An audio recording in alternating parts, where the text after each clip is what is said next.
Halo sekali friends, selamat datang di podcast perdana kita hari ini.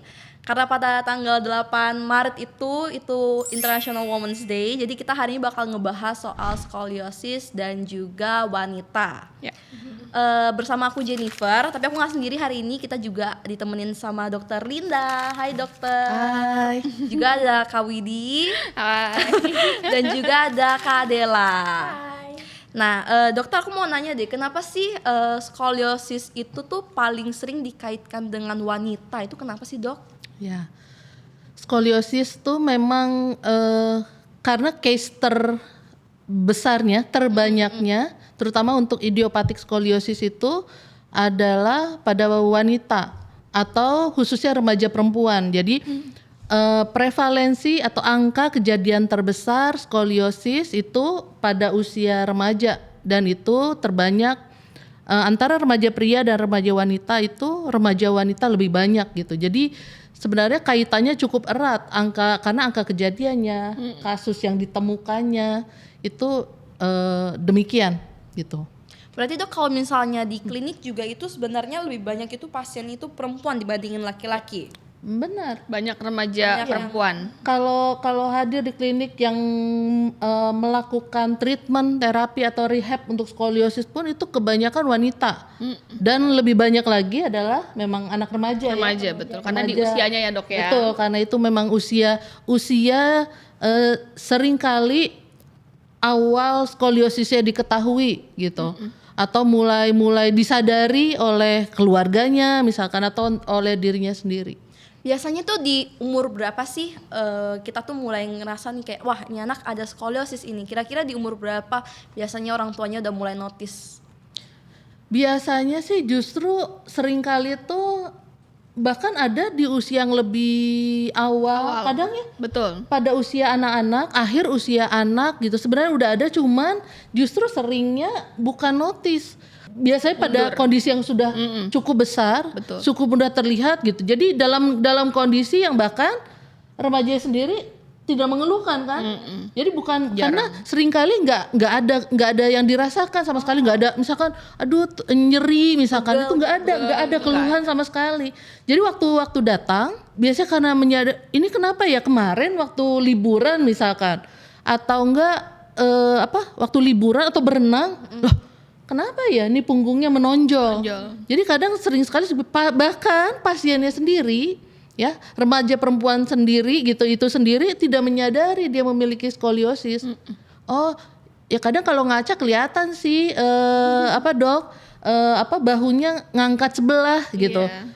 Tapi kirain memang orang kan nggak ada yang sama. Nah biasanya sering kali begitu. Gitu kalau yang sering pada saat konsultasi awal biasanya demikian gitu. Betul. Yang mengeluhkan atau datang atau hadir ke klinik. Oke. Terus kalau untuk Kak Widi sendiri untuk pasien Kak Widi emang paling banyak di wanita berarti ya Kak ya? Paling banyak sebenarnya kalau di aku itu hampir semua usia ya dok ya. Jadi kita juga nggak cuman ketemu remaja meskipun mereka mayoritas, tapi di aku juga banyak yang dewasa dan oma-oma. Jadi oma-oma juga ada. Iya, oma-oma juga ada, oma-oma lincah masih datang.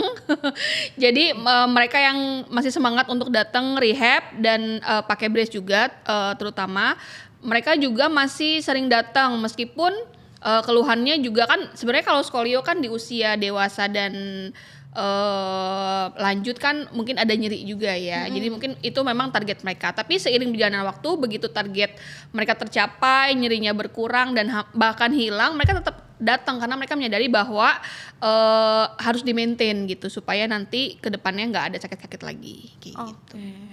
Terus kalau misalnya untuk tadi kan dokter bilang tuh paling progresif itu di anak-anak wanita remaja. Ya. Kalau ketika mereka menstruasi itu gimana dok? Apakah kurvanya akan bertambah lebih cepat? Apakah setelah menstruasi malah kurvanya itu akan berhenti? Itu gimana dok? Ya.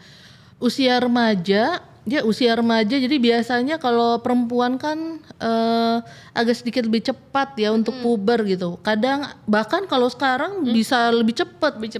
Kadang awal menstruasi usia 10 gitu ya, 10, 11 gitu. Walaupun seringnya biasanya kisaran ya itu 11, 12, 13. Tapi kadang sekarang udah mulai lebih cepat. Jadi 10, 11 tahun.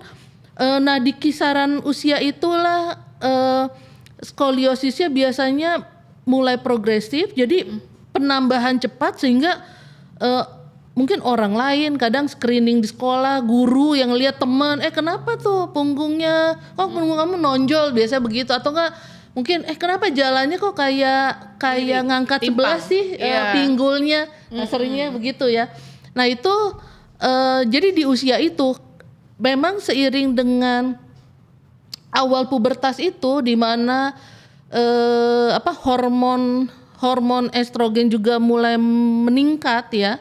Seiring dengan itu gitu, pertumbuhan yang sedang cepat-cepatnya, seiring dengan itulah kondisi skoliosisnya, kelengkungan tulang belakangnya juga menjadi progresif gitu. Jadi memang di saat itulah awal pubertas itu.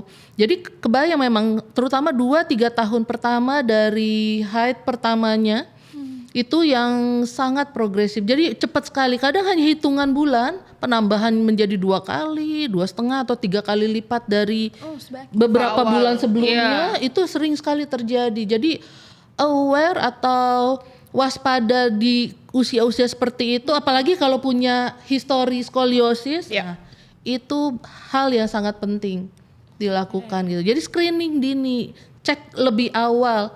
Maka nenek saya punya skoliosis atau enggak mama saya punya skoliosis, misalkan ini yang punya riwayat dengan keturunan demikian, lebih aware, lebih baik sebenarnya memeriksakan diri lebih cepat, screening lebih dini supaya diketahui lebih awal, bisa di-treat lebih awal.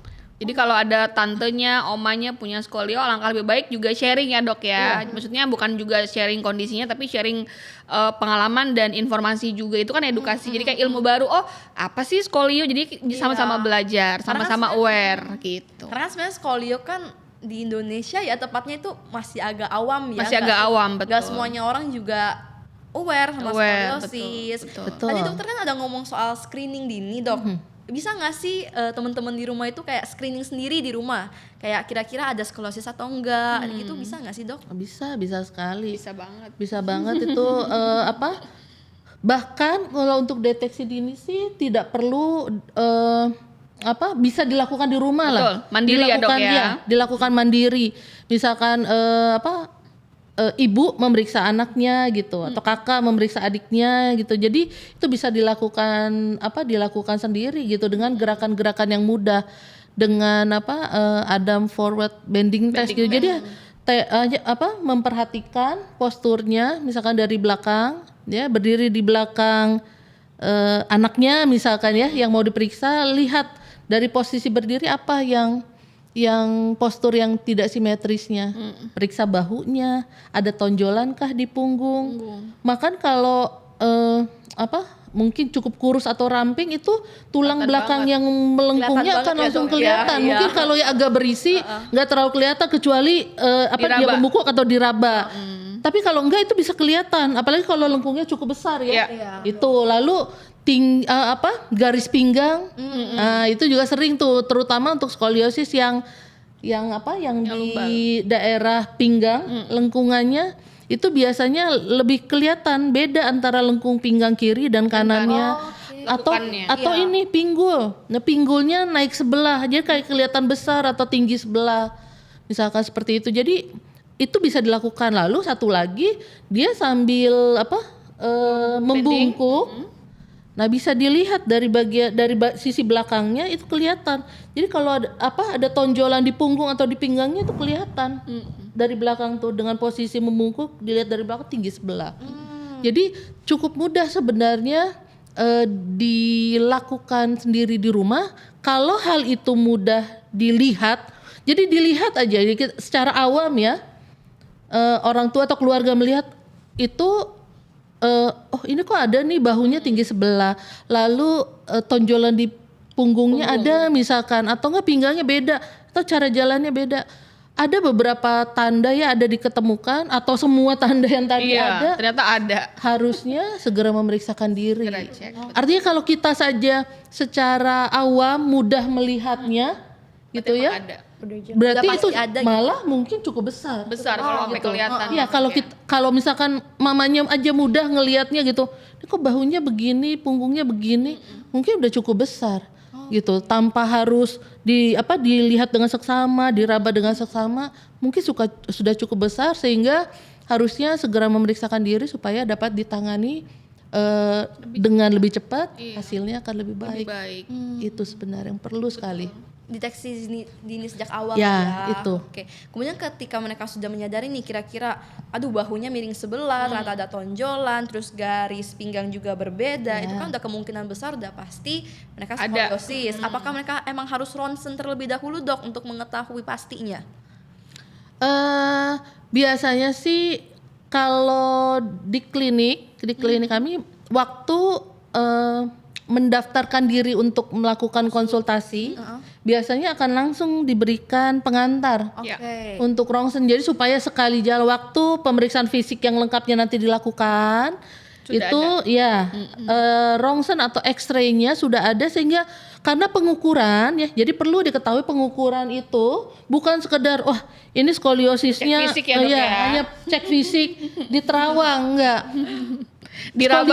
Skoliosis bisa diukur soalnya, bukan hanya di di terawang. Jadi ya diukur. Nah pengukurannya itu memerlukan X-ray. Itu X-ray. Alangkah lebih baik lagi jika X-ray-nya full span. Jadi dapat semua dari minimal tulang leher, tulang punggung, tulang pinggangnya sampai ke tulang paha gitu ya.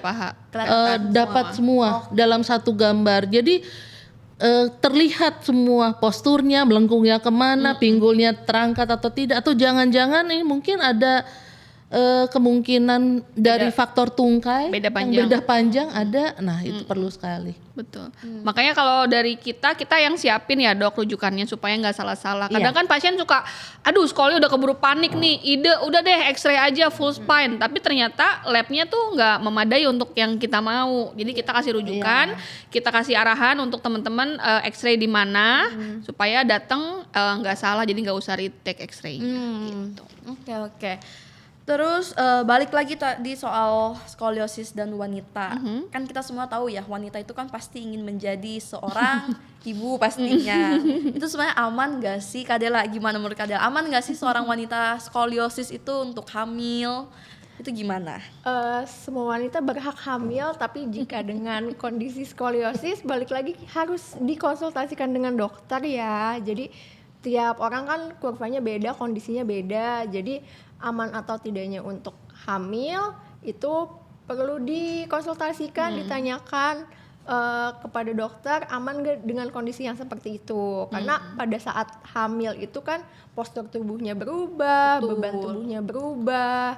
Jadi ada kemungkinan bisa jadi itu mempengaruhi skoliosisnya atau menimbulkan keluhan-keluhan yang baru atau mungkin, yang sebelumnya udah ada terus muncul lagi atau memperburuk keluhannya. Oke. Soalnya kan bukan cuman hamil, tapi kan kita juga perlu consider tentang proses melahirkan ya dok ya, itu juga bagian dari proses itu, jadi emang harus dikonsultasiin sih. Iya, paling sebenarnya ya ini sering juga jadi pertanyaan pasien sebenarnya kalau dia tahu dia punya skoliosis, nah terus saya boleh hamil nggak gitu, atau saya bisa hamil nggak? Nah, sering itu jadi pertanyaan. Sering teman-teman aku juga sering. Sebenarnya skoliosis sendiri bukan penyebab kehamilan tidak bisa terjadi gitu. Jadi itu dua hal yang berbeda.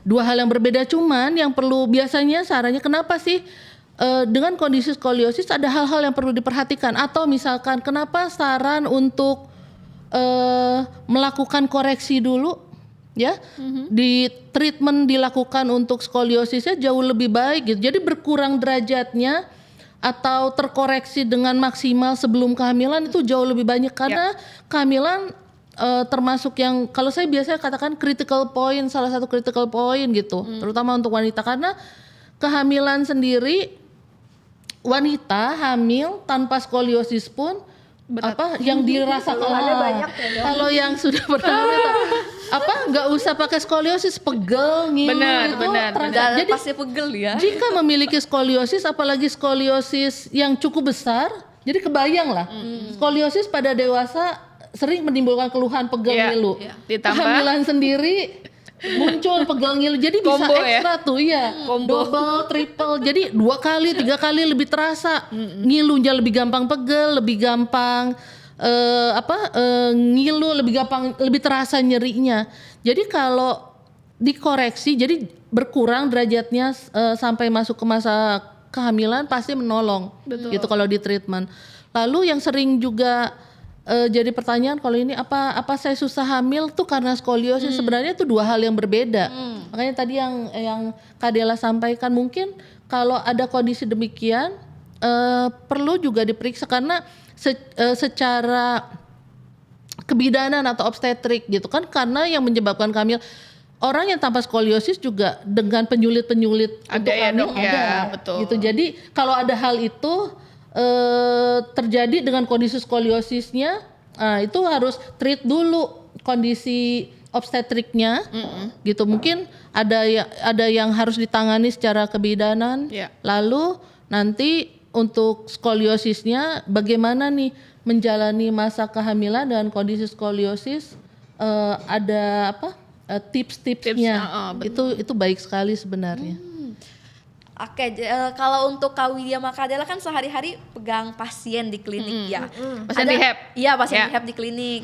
Ada nggak sih pasiennya yang datang ke kakak itu belum hamil, terus habis itu mereka rencananya mau hamil, terus habis itu Ada balik ke lagi. klinik, Iya. terus malah kurvanya tuh nambah. Betul. Gitu, ada nggak sih Kak? Aku baru dapat beberapa sih ya, ada kayaknya tahun ini dapat 3. Oh. Jadi ibu-ibu, kita bilangnya udah ibu menyusui ya Dok ya, berarti kan kembali dari kehamilan. Semuanya kurvanya naik ya. Kurvanya naik. Kurvanya naik. Jadi ada yang naik 5-10% range-nya, dan itu sebenarnya concerning ya, karena kenapa? Sebelum dia hamil itu kan bilang kita udah stabil lah kurvanya gitu kan. Kita kayak udah happy melepas dia menikah dan punya anak, tiba-tiba datang dengan kurva yang itu, dia sebenarnya lumayan stressful juga, karena kan kita hitungannya mesti mulai lagi gitu kan, mesti rehab lagi. Terus dengan kondisi kan kalau ibu habis lahiran kan badannya biasanya agak membesar gitu ya. Jadi brace-nya itu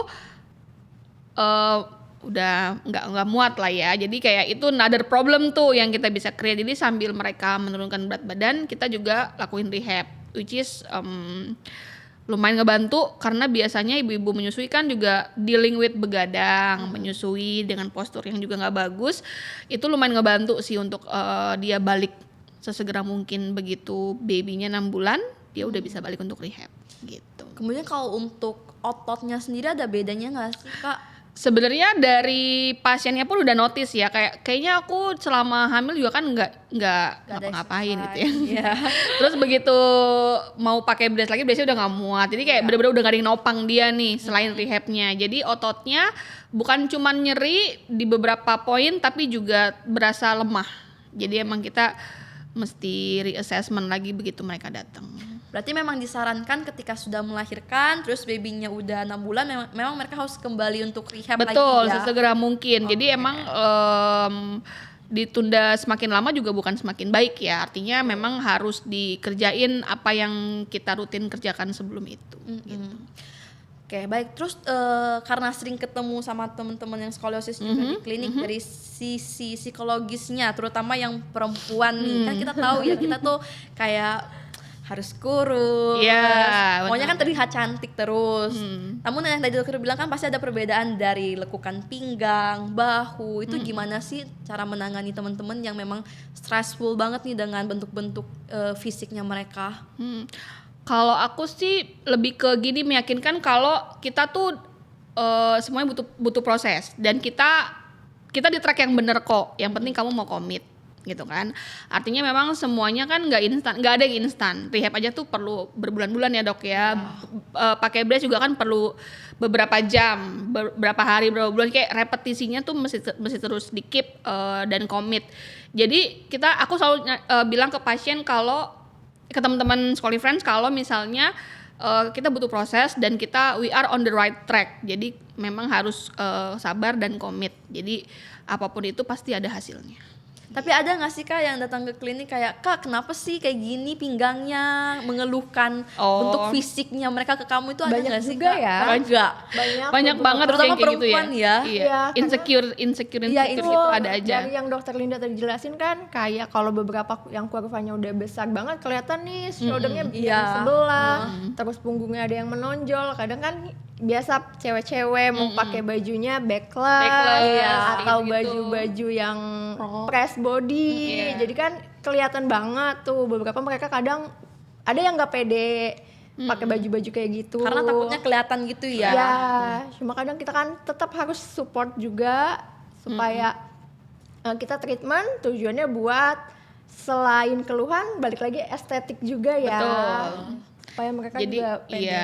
Jadi goal dari mereka maksudnya lebih ke estetik badan supaya nggak kelihatan, supaya orang tuh nggak notice. Tapi kalau goal kita kan penurunan kurva. Jadi ya udah kita kerjain bareng-bareng gitu. Karena seiring berkurangnya kurvanya mereka pasti bentuk tubuhnya juga Pasti. akan menyesuaikan gitu ya. Pasti Kak, jadi ya? simetris. Iya. Jadi simetris betul. Simetris dari sebelumnya gitu pasti. Oke. Kemudian kalau untuk perempuan nih Kak Dela, kan kita kayaknya umurnya nggak beda jauh ini ya. Iya. Kayaknya sih kayak gitu ya. Terus Pasti lagi seneng-senengnya nih pakai heels. nah, Nah, itu sebenarnya boleh nggak sih Dok untuk wanita skoliosis itu menggunakan heels tuh gimana sih ya? Kadela dulu. Oke, Iya, boleh Dok. Kak Dela. dulu Kadela. Sebaiknya enggak ya. Jadi heels itu kan tumpuannya nggak apa Center. namanya, nggak center, nggak simetris gitu. Jadi yang biasanya kita tumit dan telapak kakinya tuh harus sejajar. Kalau heels kan tumitnya kita dibuat lebih tinggi. Iya. Otomatis otot-otot tertentu nggak balance kerjanya. Terus telapak kakinya jadi lebih melengkung atau lebih tinggi. Yap. Itu bisa mempengaruhi banyak hal juga dari skoliosis. Entah jadi nanti bikin tambah pegel, ototnya ada yang lebih kaku, seperti itu. Even kalau misalnya mereka cuma pakai sebentar aja gitu Kak Del untuk ke kondangan gitu loh. Boleh nggak sih Kondangan tuh sebenarnya? berapa jam ya? 2 jam mungkin 2 ya. jam ya. Ada nggak 2 Siapa? jam?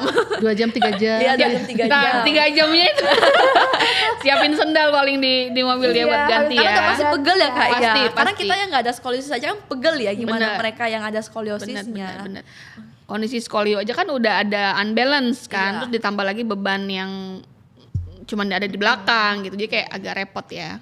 Paling biasanya sih ya kalau itu juga pertanyaan tuh ke pasien, apalagi karena ada beberapa pasien kita model. Iya, yang harus ya Dok, bukan karena dia mau ya, bukan harus karena misalkan ada Event kondisi tertentu, event iya. atau occasional tertentu, tapi dia memang pekerjaannya menuntut demikian gitu. Cuman memang tetap harus disampaikan bahwa waktu dia pakai seperti itu postural tuh berubah.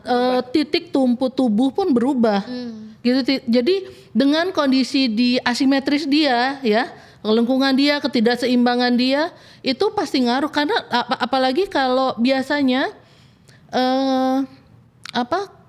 kita memperhatikan bukan cuman postur skoliosis jadi melengkung ke kiri atau ke kanan, tapi postur dari side view-nya, Ya. gitu, dari side view-nya. Jadi kadang ada memiliki postur bungkuk juga. Terus benar. ada lordosis namanya tuh lengkung pinggangnya udah melengkung. Iya. Biasaannya pakai heels gitu atau misalkan atau enggak ibu-ibu lah yang sudah melahirkan berat badan naik banyak. Nah itu setelah ini memang jadi lebih hiperlordosis. Betul. Ditambah lagi misalkan ya dia pakai heelnya juga yang lancip.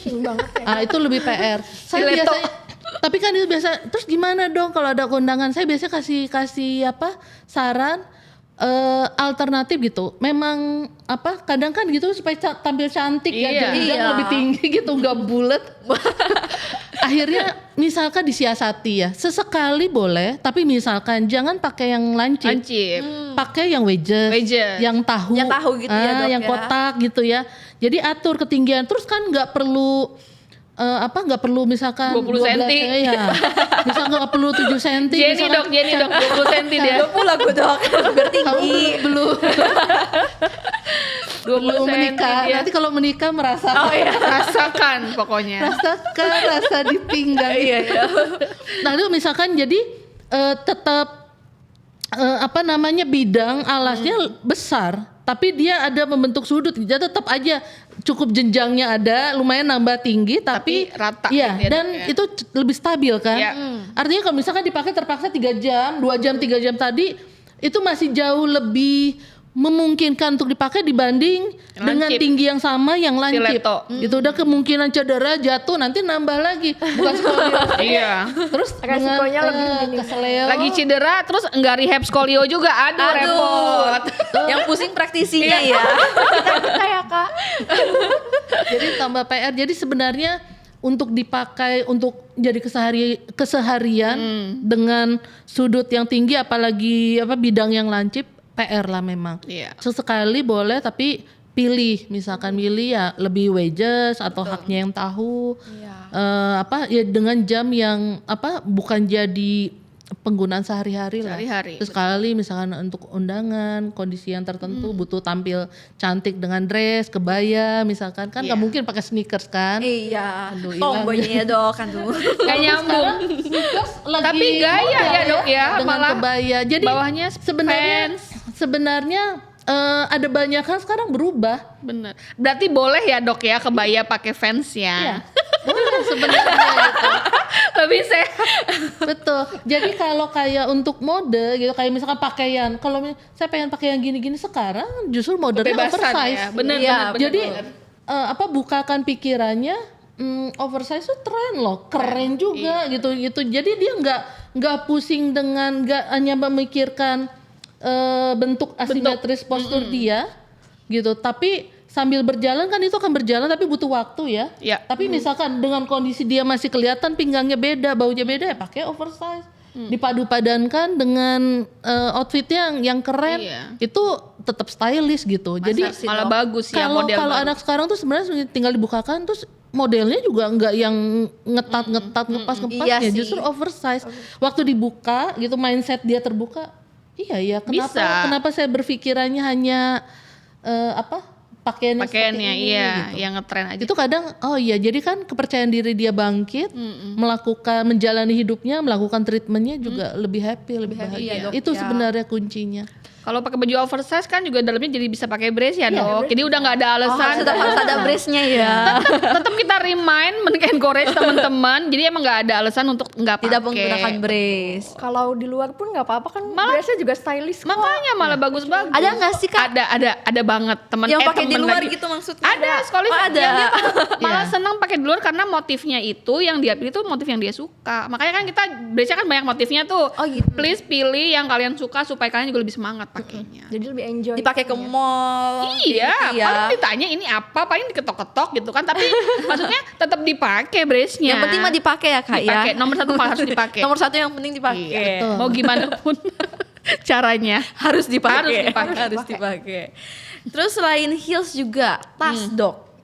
Nah, kan kita suka nih pakai tas lempar. Iya, benar-benar. Kalau ke mall pakai tas ransel kan nanti dikiranya backpacker Dok. Kalau pakai harusnya nggak pakai sling bag Ngapain kayak gitu ya tuh ke boleh mall nggak pakai- sih Dok sebenarnya? Mau belanja itu kayaknya. Tas itu ya, ini kan topiknya wanita. Tas itu sangat berpengaruh dengan wanita.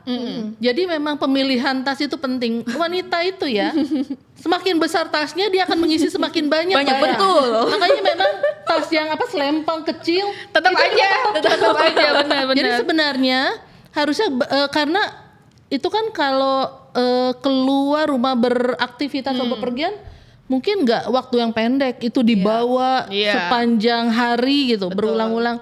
Jadi memang membawa barang yang seperlunya saja itu perlu. Karena semakin berat yang harus ditopang oleh tubuh atau tulang belakangnya juga akan semakin besar gitu. Mau itu misalkan tas yang tote bag gitu yang bawa sesisi Iya. aja, hanya satu sisi. Tapi kalau segede Iya, kalau kan bisa besar-besar tuh. Iya dong, semua bener. dimasukin. iPad, Ya, laptop. sama Ada aja. botol tumbler Iya, yang 2 liter aduh. semua masuk.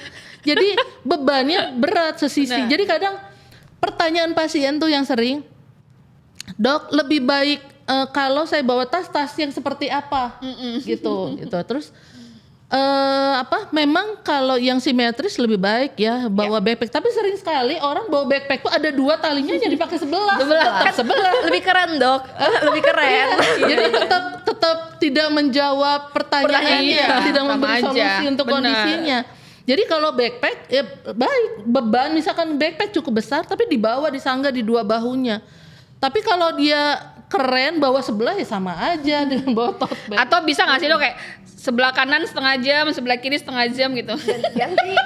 Biar balance dok, biar balance. Biar balance. Kan kena tuh kiri kanan dok. Problemnya adalah inget gak tadi udah berapa menit ya? Di timer. Repot banget. Karena dengan bahu dia yang beda tingginya, itu memang dia akan lebih enak bawa di salah satu sisi. Betul. Oh. Jadi Dan otak tuh iya. kayak sini aja nih. Udah Sini terbiasa. aja. Karena yang sisi yang satu lagi itu pasti jatuh. Gitu jatuh melorot gitu nggak enak. Pasti Enaknya pindah situ, lagi. di situ melulu. Gitu. Jadi memang kalau bisa backpack bawa di kedua bahu gitu dipakai dengan benar. Atau kalau saya sih kalau untuk perempuan lebih baik tidak usah bawa tas yang terlalu besar lah. Kasih suaminya aja. Kalau belum ada suami itu gimana kak? Kalau belum ada pasangan itu gimana? Kak Dela udah ada pasangan? Oh bawa koper. Digeret di mall ya? Ya kak kita sering saranin ke anak-anak ya dok ya. Tasnya berat, buku Berat, pelajarannya possible, banyak, betul. Gitu, pakai yang Kalau roda aja. mungkin kalau untuk anak-anak yang masih sekolah, geret koper mungkin masih bisa Masih ya. lucu, Kak? iya. Iya masih lucu. Tapi kalau Kita misalnya ke ini, mall geret koper, Ke bandara doang kayaknya. Iya. Udah nggak ada kayaknya tas yang Iya, anak sekolah pun sekarang ya mungkin sampai SD ya. Kalau udah SMP udah malu Nggak bawa mau, bawa iya. tas troli itu. benar. Padahal itu menolong sekali karena dengan bawa buku, laptop berat. itu berat sekali yang dibawa sehari-hari setiap hari. Belum lagi kelasnya naik 4 4 lantai dilakukan repot setiap banget. hari itu PR sekali sebenarnya. Yang tadinya harusnya misalkan anak usia pertumbuhan gitu ya, anak remaja nggak ada keluhan, itu bisa jadi muncul keluhan. Jadi mulai pegel, gampang linu gitu, ngilu, nyeri karena perilaku itu gitu. Jadi memang mengubah perilaku penting. Atau misalkan ya, tapi memang pelajarannya banyak. Iya. Bukunya ada buku paket, ada buku PR, ada buku sekolah gitu, pekerjaan sekolah banyak sekali. Atau split gitu. Jadi misalkan ada yang di ranselnya, nah dia bawa tentengan, Tenteng misalkan. tangan gitu ya. Tentengan, jadi di split bebannya, nggak semua bertumpu di Satu shoulder aja di gitu ya, pinggang aja atau hanya di punggungnya Iya. aja gitu. Jadi split aja bebannya kalau berat sekali. Oke. Itu menolong sebenarnya supaya nggak mudah muncul keluhan, pegel dan lain-lain. Iya. Kemudian kalau misalnya untuk sekolah mas sekarang rata-rata pasti ada lift ya kak ya? nggak sih? Ada untuk beberapa Sekolah Ada ya. Ada nggak sih teman-teman di klinik yang memang harus menggunakan brace, tapi emang sekolahnya memang yang tadi dokter bilang kelasnya di Tinggi, atas iya. kayak gitu. Mereka tuh request special treatment di sekolah. Biasanya di klinik ada minta nggak sih kayak akses lift atau gimana gitu? Ada. ada aja. Ada ya. Ada aja. Harusnya ada. Tapi memang under review ya dok ya, nggak semua kita ini sih. Tidak menjadi Alasan. standar gitu. Jadi ini pasti karena sering sekali udah dapat dispensasi, brace-nya tetap nggak dipakai. Nah, itu dia repotnya. Jadi kebijaksanaan dari sekolah lah gitu. Oke. Tapi misalkan pernyataan bahwa dia sedang treatment menggunakan Itu- brace atau direkomendasikan pakai brace saat di sekolah pun itu ada gitu. Cuman kebijaksanaan sekolah karena kadang dispensasinya ada ternyata tidak dilakukan gitu. Jadi biasanya kembali lagi lah Iya, tergantung anaknya gimana Iya, ya. makanya harus under review kan. kemauan anaknya gimana. Oke. Penting. Kemudian menurut dokter dan kakak-kakak juga, apa sih tantangan terbesar wanita dengan skoliosis yang sering nggak mereka sadari? Contohnya kayak misalnya ada nyeri mereka anggap kayak ya udah biasa aja kayak gitu. Siapa yang mau jawab? Dokter dulu? Boleh siapa Aku aja? Kalau nyeri sih biasanya ya, ini kebanyakan pasien tuh kalau nyeri apalagi intensitasnya sudah semakin berat gitu ya. Jadi intensitas nyerinya skalanya sudah semakin meningkat atau munculnya semakin cepat, itu biasanya justru jadi alasan pertama memeriksakan. Jadi lebih concern biasanya kalau ada keluhan nyeri itu dibandingkan misalkan punya apa, kayaknya ini postur agak beda tapi masih fine aja, masih jarang kok pegelnya, itu kadang masih bisa diabaikan. Tapi kalau nyeri itu biasanya termasuk hal yang penderita skoliosis ataupun bukan skoliosis tuh concern. Jadi cepat dia memeriksakan diri atau cari berkonsultasi untuk cari penanganan atau treatment untuk kalau nyeri ya.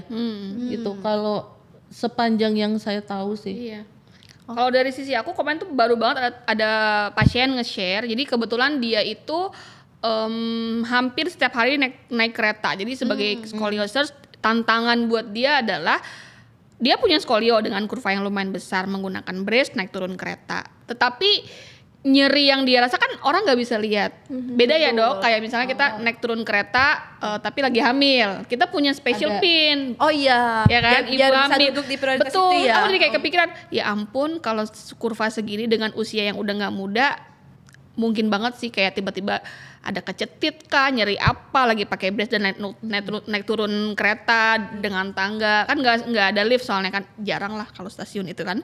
Terus dengan backpack yang lumayan berat dengan isi laptop dan segala macam, tantangan buat dia justru gimana caranya dia bisa minta tolong misalnya kalau tiba-tiba ada sakit atau apa, sedangkan orang kan nggak aware ya, kayak oh ini ada skolio nih, kayak gitu kan. Oh mungkin dia nyeri nih atau apa, beda kayak ibu hamil. Kalau kita lihat orang dengan pin ibu hamil, kita udah mulai aware kayak ya. kasih Memberi, duduk, iya. betul, duduk duluan kah atau apa gitu. Misalnya adalah special treatmentnya Iya. gitu ya. Kalau ini kan nggak ada. Jadi kayak ide bagus nih buat mungkin nanti ke depannya bisa bikin kayak maybe ada pin disabilitas, maybe I don't know, kayak misalnya kalau kita masuk ke Transjakarta dengan kursi roda kan ada special treat. Iya. Lebih ke situ sih. Tantangannya lebih ke sana. Tapi sebenarnya dengan mereka yang harus bawa bag berat, terus Ya. pakai brace, terus naik tangga, kejar Itu kebayang kereta, sih, itu kebayang. emang PR banget Iya. ya. Itu emang Double dan tantangan triple banget. bebannya Iya. itu. Gitu. Bener Mungkin sih. masukan sebenarnya itu ya, Ya kan? paling enggak untuk pengguna brace itu gitu. Jadi kelihatan dia pakai brace gitu, dengan itu harusnya Biar dia misalkan dapat ya special boleh Betul, duduk, betul. boleh duduk atau Iya. enggak, paling enggak kan biar dia enggak duduk, dia simpen Iya. Iya. Nah, bagnya gitu, jadi nggak bertumpu di sini terus, dia harus Betul. berdiri gitu, bertahan di kereta atau di fasilitas transportasi umum. Mungkin bagus sebenarnya, Iya. saya baru terpikir itu. Iya. Jadi masuk di situ, tapi mungkin kalau nyeri kan semua bisa merasa nyeri Iya, itu dia. tapi mungkin pakai brace itu kan, betul. kalau dia nggak perlu pakai brace, ngapain dia pakai brace supaya bisa dapat fasilitas itu? Betul. Mungkin itu hal. Kalau kayak gitu mungkin ngomongnya langsung ke petugas kali ya Dok. Soalnya maksudnya gini, kan kadang kalau di jam-jam sibuk orang pulang dan berangkat aja kan kita berebutan gitu ya Dok ya, kayak Masuknya ya lu- berebutan ya Kak. Iya kayak you orang sehat ya udah berdiri gitu kan, kayak Iya. nggak ada gitu kayak toleransi kayak gitu tuh nggak ada, kecuali memang dengan pin khusus itu, unless ketemu petugas. Tapi kan dengan kondisi yang padat itu kan petugas aja nggak tahu di mana. Saya. Itu problemnya, kayak aku juga mau ngomong sama siapa gitu kan, ya udah terima aja, akhirnya ya udah desek-desekan sampai stasiun tujuan kayak Iya gitu. sih. Itu agak kepikiran sih, karena kan nggak semuanya juga punya akses dengan mobil pribadi ya Dok. Ya maksudnya ada aja yang pergi dengan transportasi umum. Transportasi umum ya. Iya, apalagi kan yang tadi dibahas Iya. lagi, skoliosis kan sebenarnya belum terlalu Itu familiar dia, ya. Jadi kalau makanya. misalnya dibilang pun kayak aku skoliosis, ribet lagi ngejelasinnya, Iya, benar, apalagi benar, untuk benar, minta tempat benar, duduk benar, gitu. benar. Ya sih. Kalau untuk Kak Dela sendiri pernah nggak sih ketemu pasien atau orang dengan skoliosis di kendaraan umum, di kendaraan umum Sering gitu? ya, cuma memang karena mereka nggak kelihatan, karena bukan disabilitas ya, jadi kelihatannya ya sehat-sehat aja. Dan kalau emang lagi penuh, lagi desak-desakan juga mereka nggak diprioritaskan untuk dapat tempat Oh, duduk. gitu ya. Oh. Ya memang nggak ada, belum ada regulasinya ya Dok Oh, ya. Karena menurut aku sih awareness-nya masih kurang sih Iya, ya. awareness. Jadi memang ya belum diakui lah ibaratnya gitu ya. Kalaupun ada ini lansia ya. Lansia betul, lansia mah Ada kita skoliosis nggak pakai nurani lah ya, nggak usah kayak nggak usah disebut kayak gitu, langsung kita pasti kasih. Cuman kalau yang teman-teman scoliosis ini yang agak repot. Ya agak repot Nah, ya. Betul, Oke. setuju. Tapi bagus sih kalau misalnya bisa dibikin regulasi. iya, pengguna benar-benar. brace Iya. itu ada apa? Ada ya regulasi Ada sama di iya, ada pakai tanda pin pengenal juga lah nggak apa-apa maksudnya. ya. Iya, maksudnya kan dia pun nggak tahu kondisinya gimana ya, Dok. Maksudnya kadang bangun tidur mungkin lagi nggak fit tapi tetap harus berangkat, tapi kan terus in the middle perjalanan tata ada yang kecetit atau apa kan kita nggak pernah tahu gitu. Iya. Jadi kayak lebih ke awareness orang sekitar untuk bisa bantu sih. Iya. Oke, baik. Kemudian kalau wanita menstruasi itu kan biasanya emang pinggangnya tuh pasti ada sakitnya ya. Nah, kemudian kalau misalnya untuk pasien yang skoliosis, apakah sakitnya itu biasanya bisa lebih sakit atau gimana itu? Bisa ya. Bisa banget sih. Ya tadi kondisinya udah ada terus diperberat. Tapi sebenarnya hormonal ya sih, Dok ya. Maksudnya ada orang yang nggak sakit gitu nyerinya, ada aja sih. Enggak nyeri. Nggak berat. Enggak yang perlu perlakuan khusus, Iya, treatment nggak khusus perlu atau bed rest. malah ada yang benar-benar sampai perlu memang harus minum obat. Ada, benar, gitu, benar. saking begitu nyerinya. Benar. Terus jadi alasan untuk nggak rehab. Gak rehab, ada aja. Nggak pakai brace. Bener, kayak aduh lagi bloated. Padahal enak loh pakai brace pas mens karena lebih stable kan rasanya. Oke, berarti bisa sebenarnya ketika mereka sedang menstruasi itu tetap tetap menggunakan brace, tetap menjalankan rehab itu sebenarnya masih Harusnya bisa. Bisa banget. Oke, tapi banyak aja yang alasan untuk tidak Ada datang. aja. Kita udah mulai note sih yang emang beneran agak berat kondisinya, tapi kalau yang cuma nyeri-nyeri biasa mah enggak. Malah harusnya lebih enak ya, karena Lebih kan enak. di-treat kan ya. Betul, malah kepegang gitu kan. Iya. Memang kalau itu kan kalau nyeri haid ya, dysmenorrhea itu kan apalagi di hari-hari pertama itu kan karena gerakan peluruhan dari dinding rahim itu kan memang berasa kayak digerus, Diremes-remes. Ya, jadi nyeri di perut bawah, di pinggang, pinggul tuh berasa sekali memang. Tapi sebenarnya itu kan ngomongin otot sebenarnya, otot rahim. Jadi sebenarnya waktu otot dilatih gitu, exercise yang terutama hip, Kayak mobilization gitu iya, dong. itu sebenarnya menolong. Justru. Menolong menghindari kram Ya. saat menstruasi itu membantu sebenarnya. Jadi sering sekali malah ini istirahat aja, saya rebahan aja gitu karena kondisi ini, padahal waktu dilakukan gitu ya otot hipnya juga dikuatkan gitu, perut bawah dikuatkan, itu mempengaruhi juga sebenarnya, mengurangi Keluhan. atau menghindari kram itu. Itu jadi sebenarnya baik dilakukan gitu supaya itu kadang yang cuman kan perlu dimotivasi ya, yang nggak enak gitu, kondisi nggak nyaman terus dipaksa ada exercise dilakukan nggak nyaman, tapi sebenarnya baik gitu untuk melatih ototnya, misalkan mengaktifkan, menghindari kram saat menstruasi. Itu sangat menolong. Tapi kalau menstruasi itu skoliosis itu mempengaruhi menstruasi gak sih ya? Kayak jadinya telat menstruasi atau sebenarnya nggak ada hubungannya? Kayak kehamilan tadi ya, Dok ya. Iya, Maksudnya hormonal harusnya juga. enggak, kecuali ada kondisi-kondisi tertentu ya, skoliosis dengan kondisi tertentu, misalkan pada sindrom Turner, ya Turner syndrome itu bisa karena memang dasarnya secara hormonal juga ada yang terganggu gitu. Iya, Jadi unbalance. ya hormon bukan cuman itu, hormon pertumbuhan juga terganggu. Jadi saling berhubungan gitu. Jadi itu bisa kayak delay Mungkin berarti datang haidnya, growth-nya gitu. Jadi tapi kan itu bukan yang general ya. Itu kondisi tertentu, itu yang notes khusus gitu. Tapi kalau secara keseluruhan sebenarnya tidak memiliki skoliosis tidak membuat jadi ini terlambat atau malah datang lebih cepat. Jadi sama, itu punya mekanisme jalurnya sendiri Masing-masing. secara hormonal, kecuali yang tadi kondisi sindrom skoliosis yang disertai dengan kondisi sindrom tertentu yang memang mempengaruhi hormon pertumbuhan gitu. Itu spesifik lah. Oke, baik. Kan kita tahu ya, pasti di luar sana itu pasti banyak wanita-wanita yang mempunyai skoliosis namun mungkin tidak percaya diri. Mungkin dari Kak Widi, Kak Della, Dokter Linda mungkin ada pesan untuk teman-teman wanita kita di luar sana. Iya, kawin dulu. Oke, dari aku dulu. Kalau dari aku tetap semangat. Pokoknya jangan pernah merasa kamu berbeda. Kita semua di sini bareng-bareng perbaiki skolionya, tetap semangat dan jangan pernah patah hati. Jangan pernah patah hati ya. Jangan pernah patah hati. Kalau udah patah skoliosis. iya, kalau udah patah hati susah nanti move on-nya. Aduh.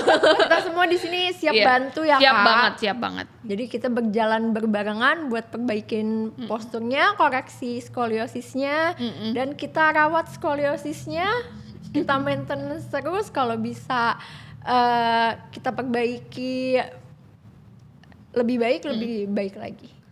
Oke, kalau untuk Dokter Linda ada pesan dok? Paling kalau saya khususnya sih karena pembicaraan kita secara global kan untuk wanita ya, Ya, tapi untuk remaja wanita itu sering sekali kenapa ya saya memiliki skoliosis, apa salah saya gitu, kenapa saya memiliki ini. Remaja di luar memiliki skoliosis adalah fase yang sedang mencari jati diri, gitu. Jadi permasalahan tanpa memiliki skoliosis juga ada banyak sekali permasalahan, pembentukan, ada hal yang harus dia lewati dengan gak mudah fase remaja itu gitu. Tapi memiliki skoliosis akan menambah beban itulah secara ini ya, secara tanda kutip beban.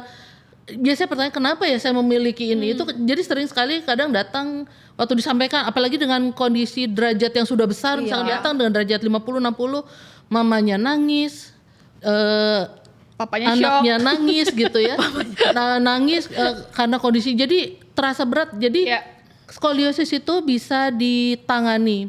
Skoliosis bukan akhir segalanya gitu, sehingga penyakit yang akan merenggut masa depan, masa remaja gitu, enggak. Itu bisa ditangani, bisa dilakukan gitu.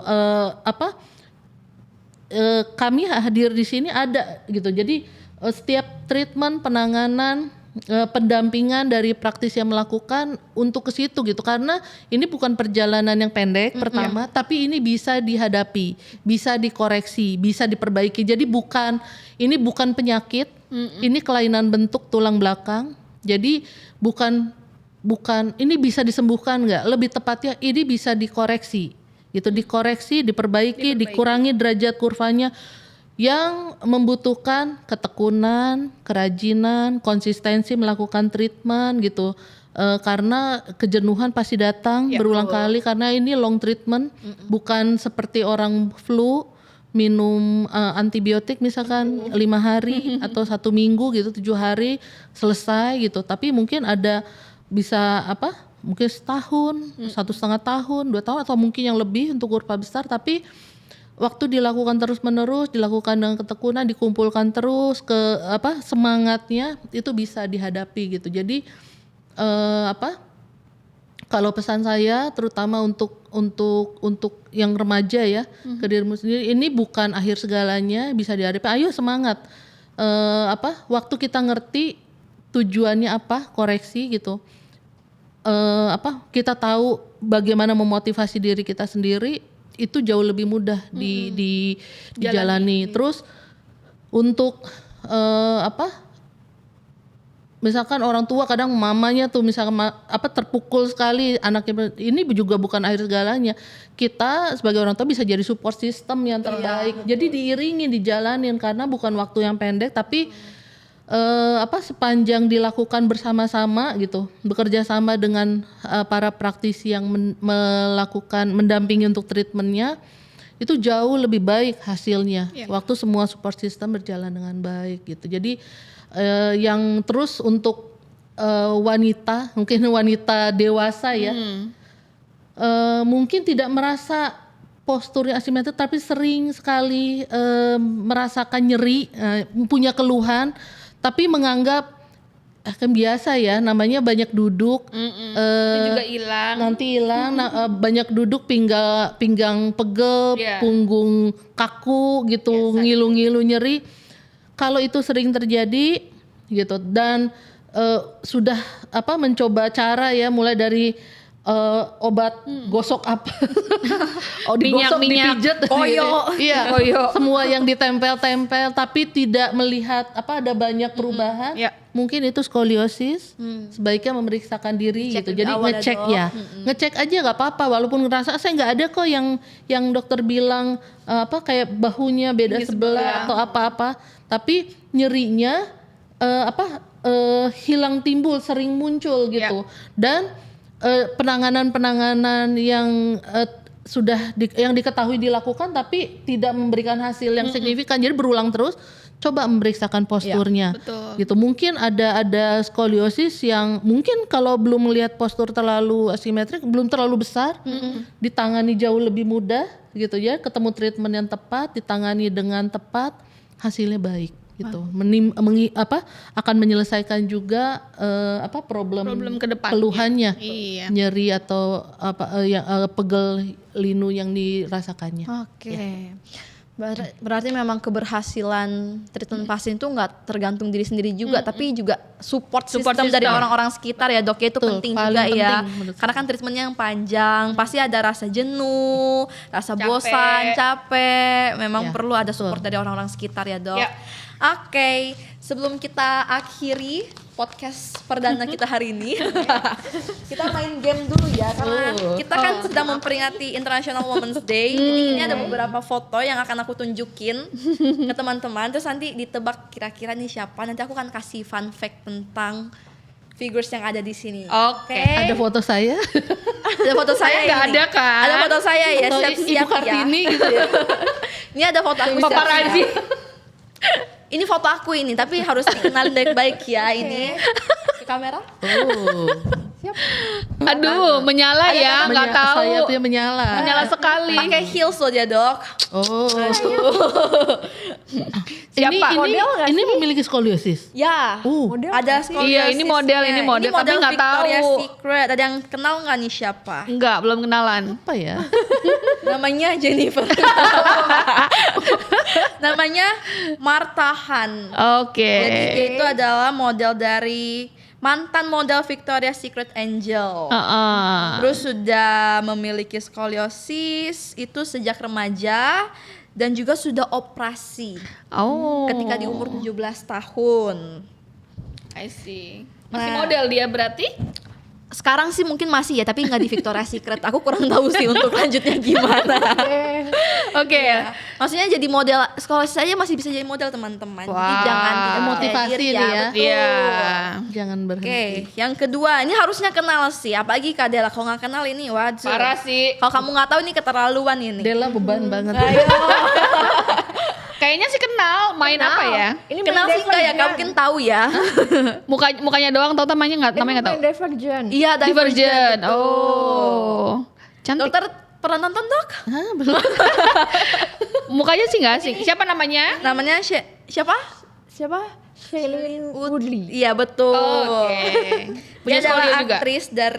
aktris yang didiagnosis menderita skoliosis pada usia 15 tahun. Remaja juga ya. Betul. Terus dia mematahkan stigma orang-orang yang mengatakan kalau misalnya skoliosis mungkin tidak bisa menjadi artis. Iya, iya, iya. Terkenal loh ini. Apalagi film media yang Action Action ya, Iya, yang banget loh iya. Betul. Keren.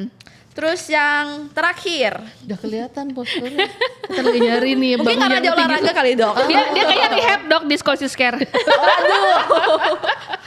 Rajin ya. Rajin dok. Iya. Biasanya juga rajin itu dok. Oh iya, makanya posturnya bagus ya. Bagus banget. Karena semangat ya. Betul. Yang terakhir, Oh, ini saya ini. mirip sih dok. Siapa? Nggak tahu. Maksudnya Kalau- zaman saya. Kalau suka nonton Ini yang apa? Thor, iya. Thor. Ini kalau nggak salah mamanya Thor. Ini kayaknya generasi pertama ini. Iya, generasi pertama. apa ya namanya? Namanya Ren Makanya sih nggak Russo. asing. Oh, oke. Iya. Dia itu Suka main di yang apa? Yang apa? Kerajaan. Iya, Ini emang memang bajunya begitu. spesialis. mirip siapa dokter dok? Oke. Jadi, Oke. Satu masa kayak. Jadi ini artis dan juga mantan model yang menderita skoliosis sejak SMP, sama ya dok ya? Oh, Saya dari iya. remaja juga. Emang Terus ini ya sempat umurnya menggunakan ya. brace juga ketika remaja. Mungkin brace dari skoliosis karena juga ini dok. Udah ada belum? Ini belum ada pas dia umur 15 masa ya. Gitu. Oke. Oke. Yeay. Baik teman-teman, terima kasih yang udah nonton podcast perdana kita hari ini. Maaf kalau misalnya masih ada yang kurang-kurang dan salah kata. Pesan aku untuk teman-teman di luar sana, untuk wanita-wanita yang memiliki skoliosis, untuk tetap semangat, jangan menyerah, dan pastinya harus deteksi dini kalau misalnya memang dirasanya ada faktor-faktor skoliosis yang disebutkan Dr. Linda tadi. Yeay. Yeay, terima kasih.